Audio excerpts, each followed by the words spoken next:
Welcome to IBTV. Rajamahendravaram Lala Cheruvu ప్రాంతంలోని ఉద్రాశ్రమంలో గౌతమి జీవకారుణ్య సంఘం నూతన పాలకవర్గం ప్రమాణ స్వీకారోత్సవం ఘనంగా నిర్వహించారు.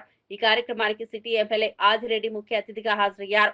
దాతల ఆశయాలకు అనుగుణంగా సంఘ ఆస్తులను పరిరక్షించడం, వృద్ధులకు మరియు అనాథ బాలలకు నీడ, భోజనాలు అందించడం జీవకారుణ్య సంఘం ముఖ్య బాధ్యత అని తెలిపారు.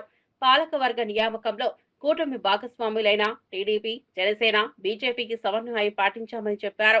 గత వైసీపీ పాలనలో సంఘంలో జరిగిన తప్పుల్ని సరిచేయడమే ప్రస్తుత పాలకవర్గ లక్ష్యంగా ఉండాలని సూచించారు. సంస్థ అభివృద్ధి కోసం ప్రభుత్వం 2 కోట్లు మంజూరు చేయనున్నట్లు వెల్లడించారు. అతి దగ్గరలో అధికారికంగా 2 కోట్లు శాంక్షన్ చేయబోతా ఉందని కూడా తెలియజేస్తా ఉన్నాం. 2 కోట్ల రూపాయలతోటి మంచి అభివృద్ధి కార్యక్రమాలు చేస్తారు.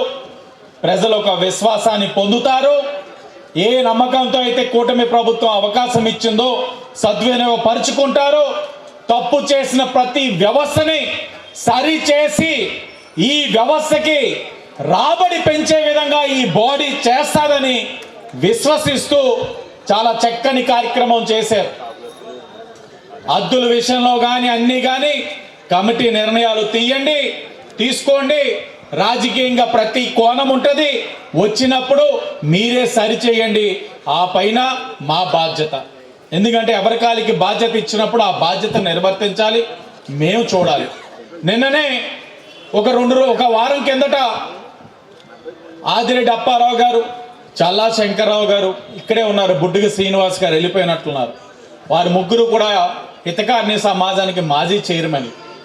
వాళ్ళ చేతుల మీద చాలా దురదృష్టమైన పరిస్థితిలో ఉన్న లేడీస్ టాయిలెట్స్ని సరిచేసి వాళ్ళు చైర్మన్లుగా ఉన్నప్పుడు తీసుకున్న మంచి నిర్ణయాలు కూడా గుర్తు చేసుకుంటూ నెమర వేసుకుంటూ ఈ విధంగా బాడీ పనిచేసేవారు.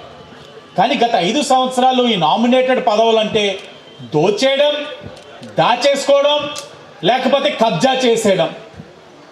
ఒక విధానపరమైన నిర్ణయాలు లేవు, ఒక మంచి చేద్దాం అన్న ఆలోచన లేదు, సేవా దృక్పథం అన్నింటికి మించి లేదు. కానీ ఈ రోజున మంచి బాడీ వేశాం, ఎక్కడికక్కడ మంచి కార్యక్రమాలు చేస్తూ ఉన్నారు.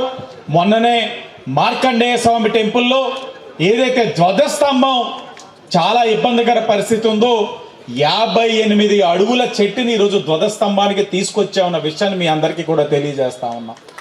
మార్కండేయ స్వామి టెంపుల్లో గత 2.5 సంవత్సరాలుగా ధ్వజస్తంభం లేదు. ఎంత అరిష్టమైన కార్యక్రమాలు చేశారు వైసీపీ వాళ్ళు. ఈరోజు 8 నెలలు పట్టింది 58 అడుగుల చెట్టుని గుర్తించడానికి, దాన్ని ఆ ఏజెన్సీ ప్రాంతాల నుంచి ఇక్కడికి తీసుకురావడానికి. చివరాఖరిగా మొన్న తీసుకొచ్చారు. అన్ని విధాలుగా కూడా చూస్తున్నారు.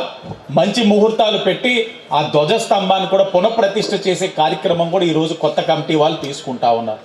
ఇంకా మా సభ్యులకు అందరికీ కూడా మరొకసారి పేరున నమస్కారాలు తెలియచేసుకుంటూ అందరికీ కూడా ధన్యవాదాలు.